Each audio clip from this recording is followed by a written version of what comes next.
မိတော်ကြီးမှသာအထုံနိုင်ပါတယ်ဝိပဿနာဆိုတာပါမန်လူတွေမလုံနိုင်တဲ့အလုပ်ဖြစ်ပါတယ်ယနေ့ကြွရောက်လာကြတဲ့ယောဂီသူတော်စင်အားလုံးတို့သည်အင်မတန်ကန်ထူးတဲ့ပါရမီရှင်ကြီးတွေဖြစ်တယ်ဒါကြောင့်မလို့မိမိရဲ့တန်ဖိုးကိုသိပါပေါ်ဆာဆာမလုံနဲ့နက်နက်မပေါ့နဲ့ဟုတ်ပြီတတိလေးကတ်ထားသိတာပေါ့နက်နက်လေးပြောင်းသိတယ်အော်ငါစိတ်တွေကပြောင်းနေပါလားငါနေခဲ့ပါလားတကယ်တမ်းကငါလည်းမဟုတ်ပါလားဒီခန္ဓာကိုယ်ကြီးထဲမှာငါဆိုတာရှာမတွေ့ပါလားသူ့အလုပ်ကိုသူလုံနေတဲ့ပဘာဝတရားကြီးတွေကသူ့ကိစ္စသူလုပ်နေတာပဲလိုက်ထားနော်လိုက်ထားမကြောက်နဲ့နော်အနိနာမှာတရားထိန်ယောဂီများအများကြီးရှိတယ်လိုက်ထားဖြစ်စဉ်တို့ကိုဆောင်းအောင်လိုက်မပြေနဲ့ညောင်းရင်မပြေနဲ့ရောင်းရင်မကုန်နဲ့အေးတထိုင်တွဲသေသွားမလို့စီအသက်သေးခံပြီးစူးစမ်းမယ်ဒီလိုမျိုးစူးစမ်းပါအဲ့ဒါလို့ဆိုရင်အသက်မသေးပါဘူးယောဂတွေလည်းပြောင်းပြီးတရားတွေ့ပါလိမ့်မယ်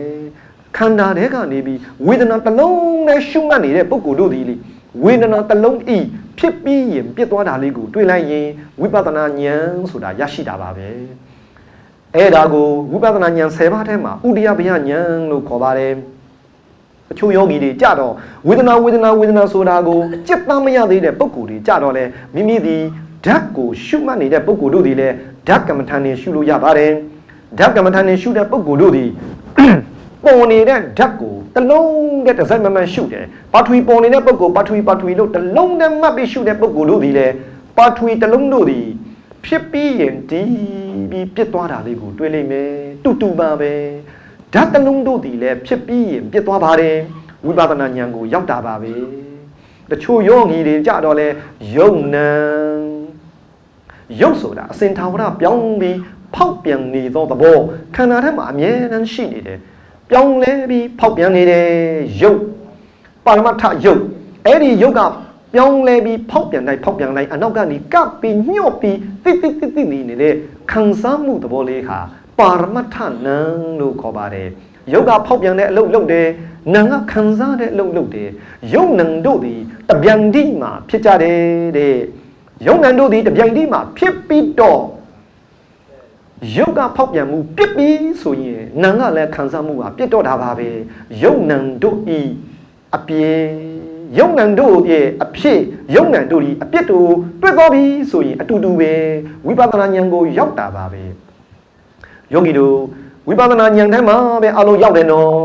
ရုပ်နံနဲ့ရှု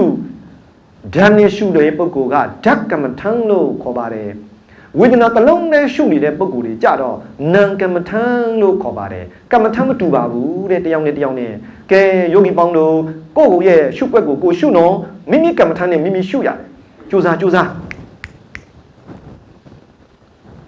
ကဲတရားထိန်နေဆောက်ရှောက်ကြနော်ဆောက်ရှောက်နေတော်တော်လေးဆောက်ရှောက်ကြကဲကြည့်ပါအောင်မိမိကမ္မထံဒီသားလေးမိမိစိုက်မှရှုပါနာမ်ကမ္မထံနဲ့ရှုတဲ့ပုဂ္ဂိုလ်ကလည်းနာမ်ကမ္မထံဓာတ်ကမ္မထံရှုတဲ့ပုဂ္ဂိုလ်လည်းဓာတ်ကမ္မထံရဲ့အဆုံးကိုရောက်အောင်လိုက်ယုံနံနဲ့ရှုတဲ့ပုဂ္ဂိုလ်ကလည်းယုံနံရှုွက်မတူဘူးမိမိရှုွက်နဲ့မိမိရှုနော်တချို့ယောဂီတွေကြတော့လေပဋိစ္စသမုပ္ပံတဲ့ပဋိစ္စသမုပ္ပံအင်္ဂါရ12ပါးဖြစ်တဲ့အဝိဇ္ဇာသင်္ခါရဝိညာဏယုတ်သလာယတနာဖတ်တာ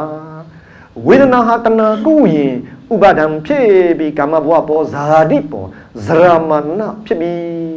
ပြန်လဲပြီးအဝိဇ္ဇာပြန်လဲ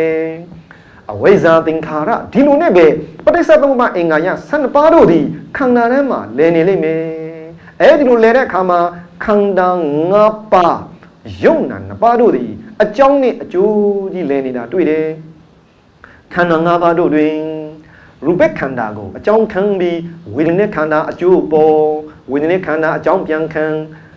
သင်္ညစ်ခန္ဓာအကျိုးပေါ်သင်္ညစ်ကိုအကြောင်းပြန်ခံသင်္ခါရကိုအကျိုးပေါ်သင်္ခါရအကြောင်းခံဝိညာဉ်နဲ့အကျိုးပေါ်ပြီးဝိညာဉ်နဲ့ကိုအကြောင်းပြန်ခံတော့ရူပခန္ဓာကအကျိုးကပြန်ပေါ်ပြန်ရောခန္ဓာ၅ပါးတို့ဒီအကြောင်းနဲ့အကျိုးကြီးဖြစ်နေတယ်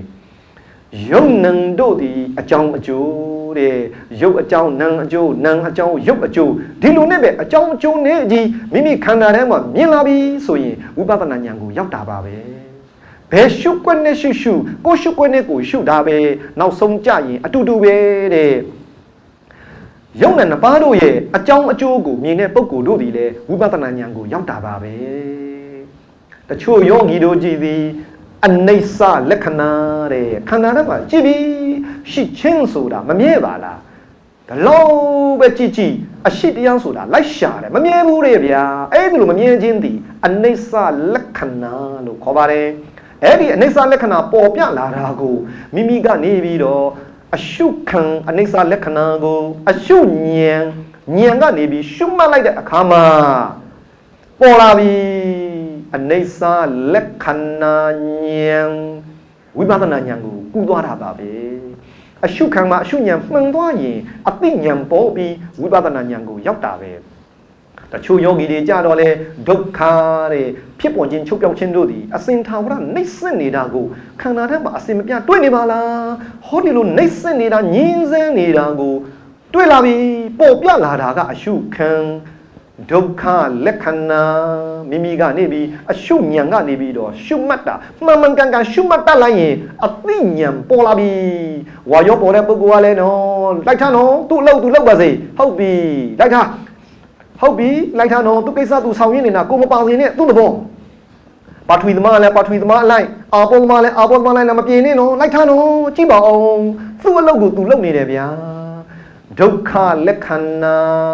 ဉာဏ်ကြည့်စေဒုက္ခလက္ခဏာကိုအရှုခံကနေအရှုဉာဏ်ကနေပြီးရှုမှတ်တတ်လို့အသိဉာဏ်ပေါ်လာရင်ဒုက္ခလက္ခဏာဉာဏ်တွေ့တာပဲဝိပဿနာဉာဏ်ကိုရောက်တာပဲတဲ့တချို့ယောဂီတွေကြတော့လဲငါပဘုံးဆိုတာရှာလို့မတွေ့ပါလားဒီခန္ဓာကြီးထဲမှာအာလုံးတို့ဒီသူ့အလုပ်ကိုပဲသူလုပ်နေတာသူ့ပဘုံးကြီးဖြစ်နေပါလားအမိတ်ပေးလို့လည်းမရပိုင်ဆိုးလို့ရတာဆိုတာခန္ဓာမှာရှာမတွေ့အနှစ်သာရရှာကြည့်တော့လဲဘာမှအနှစ်သာရမတွေ့အဲ့ဒီလိုအနှစ်သာရရှာမတွေ့ပိုင်ဆိုးလို့မရပဲနဲ့သူ့အလုပ်ကိုသူလုပ်နေတယ်အဆိုးမရတာသူ့သဘောသည်အနတ္တလက္ခဏာနောက်ပြီးထေကားပြီးလိုက်တော့တချို့ယောဂီတွေအောက်သူမှတွေ့တဲ့ပုံကိုယ်တွေကလိုက်ထားသူ့ကိစ္စသူလုပ်တာပဲလိုက်ထားမလို့စိန်နဲ့ဒါလည်းစလိုက်ကိုယ်သဘောမပါစိန်နဲ့သူ့သဘောယောဂီတွေအနီးနားနေဆောက်ရှောက်ပေးနော်နီးနားနေနဘေးရလူမထိစိန်နဲ့တရားလောက်ဝင်ကူပေးနဘေးနားနေမထိစိန်နဲ့နော်လိုက်ထား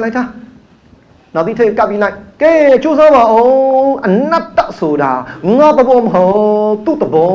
တဲ့အနှစ်သာရဆိုတာရှာမတွေ့အဆိုးမရပိုင်ဆိုးလို့မရတာအမိတ်ပေးလို့လည်းမရအနိကင်းပအဆိုးမရအနတ္တလက္ခဏာပေါ်လာတယ်အရှုဉဏ်ကနေပြီးတော့ရှုမှတ်လိုက်လို့အသိဉဏ်ပေါ်လာရင်အနတ္တလက္ခဏာဉာဏ်ဝိပဿနာဉာဏ်ပါပဲအနိစ္စပေါ်ပေါ်ဒုက္ခပေါ်ပေါ်အနတ္တပေါ်ပေါ်ဝိပဿနာဉာဏ်ကိုရောက်တာပဲအတူတူပဲအဲ့ဒါကိုပမာဒနာဉာဏ်လို့ခေါ်ပါတယ်ယောဂီတို့ရေဘယ်လက္ခဏာနဲ့ပေါ်ပေါ်နော်မိမိရဲ့ရှုနေတဲ့ကမ္မထံကိုဒါဓာတ်စလိုက်ဓာတ်နဲ့ရှုတဲ့ပုဂ္ဂိုလ်ဓာတ်ဝေဒနာနဲ့ရှုတဲ့ပုဂ္ဂိုလ်ဝေဒနာယုံနာနဲ့ရှုတဲ့ပုဂ္ဂိုလ်ယုံနာပဋိစ္စသမုပ္ပါအကြောင်းကျိုးရှုတဲ့ပုဂ္ဂိုလ်အကြောင်းကျိုးအနိစ္စဒုက္ခအနတ္တရှုတဲ့ပုဂ္ဂိုလ်လည်းအနိစ္စဒုက္ခအနတ္တဘယ်လက္ခဏာနဲ့ပဲဖြစ်ဖြစ်ဘယ်ကမ္မထံကိုရှုမိမိတွေ့နေတာကိုဒလစလိုက်မလွတ်စင်နဲ့ဆောင်းအောင်လိုက်ကဲလိုက်ရင်နေဖြစ်ပြမှာအားလုံးလာတူတယ်အဲ့ဒါဟာဝိပဿနာဉာဏ်ပဲနောက်အကြောင်းကျိုးတွေ့ရင်လည်းဝိပဿနာဉာဏ်အနိစ္စဒုက္ခအနတ္တလက္ခဏာတွေ့ရင်လည်းဝိပဿနာဉာဏ်လက္ခဏာဉာဏ်ကဲယောဂီပေါင်းတို့ဝိပဿနာဉာဏ်ဆိုတာလူတိုင်းရဒါပေမဲ့ဝိပဿနာဉာဏ်ဆိုတာပန်းတိုင်မဟုတ်ဘူးတဲ့